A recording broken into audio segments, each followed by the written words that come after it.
Microinsurance. Aire, aire, aire. Narinig nyo na ba? Balita sa kanto.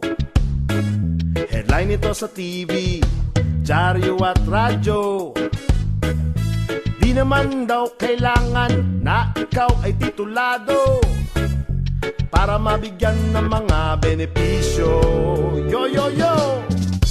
Ikaw baka mo ay tindero ng taho, nagbebenta ng bakal, bote at dyaryo.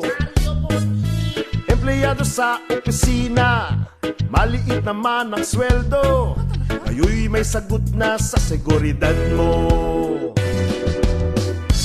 Ang saya ng buhay, mayroon kang paa, nakakalakad at takbo kahit ilang milya. Salamat din, mayroon kang mata, lahat sa paligid iyong nakikita. Pero paano kung eksena'y mag-iba? Sa isang iglap, naging baldado ka. Ang microinsurance para sa iyo, dumating man ng sunog, baha o bagyo. Para kanino ba lahat ng hirap mo? Di ba sa pamilya mo na umaasa sa'yo? Kaya ngayon pa lang maglaan ng ilang piso para panatag ang loob mo. Ang saya ng buhay, mayroon kang paa, nakakalakad at takbo kahit ilang milya. Salamat din, mayroon kang mata, lahat sa paligid iyong nakikita. Pero paano kung eksena'y mag-iba? Sa isang iglap, naging baldado ka.